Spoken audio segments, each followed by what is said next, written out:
আর তারেক রহমান থেকে বাংলাদেশে বুঝে নেব ইনশাআল্লাহ। ওরা শুধু ভোট চুরি করে নাই, ডাকাতি করেছে।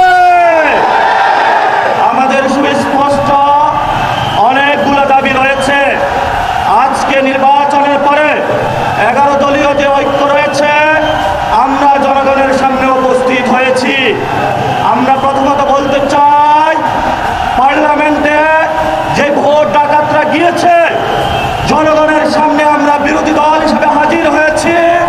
আমরা রাজপথে থাকবো, কড়ায় গন্ডায় ইঞ্চি ইঞ্চি করে জনগণের উপরে যারা ভোটের ইঞ্জিনিয়ারিং করেছে, ভোট ডাকাতি করেছে, নতুনভাবে জুলুম চাপিয়ে দেবার চেষ্টা করছে, আমরা তাদের কাছ থেকে বুঝে নেব ইনশাআল্লাহ। আমি সংক্ষিপ্ত কথা বলবো। আমাদের ভাই শহীদ ওসমান হাদি আজকে আমাদের মধ্যে থাকতে পারতেন, সংসদ সদস্য হিসাবে ঢাকা 8-এর। আল্লাহ ওনাকে শহীদ হিসাবে নিয়ে গিয়েছেন। আমরা বিচারের দাবিতে মাঠে গিয়েছি। আজকেই যেহেতু বিরোধী দলীয় যাত্রা হচ্ছে এই বায়তুল মোকাররম থেকে, আমি সরকারের কাছে আহ্বান জানাবো, দেশের কাছে আহ্বান জানাবো, প্রশাসনের কাছে আহ্বান জানাবো, আপনারা দ্রুত গতিতে শহীদ ওসমান হাদি ভাইয়ের হত্যাকাণ্ডের বিচার যাতে হয় সেই উদ্যোগ নিন।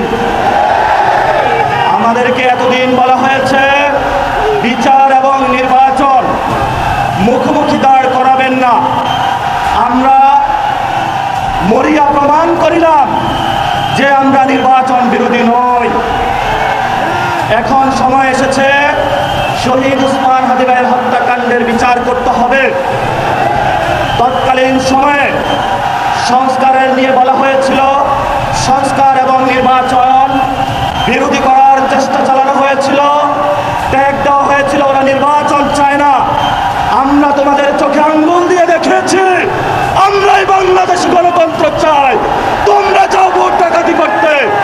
এখন সময় এসেছে, কোনো 9-6 চলবে না। সংস্কারে জনগণে যে ভোটের ম্যান্ডেট দিয়েছে দ্রুত বাস্তবায়ন করতে হবে। সাথে সাথে বাংলাদেশে সন্ত্রাস, চাঁদাবাজি, দখলদারিত্ব বন্ধ করার উদ্যোগ নিতে হবে। এবং নির্বাচনের আগে আমরা এই বায়তুল মোকাররমে দাঁড়িয়ে একটি প্রোটেস্ট করেছিলাম।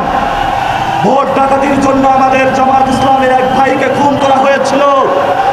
আমরা বলেছিলাম আমরা আবার আসবো, দ্বিগুণ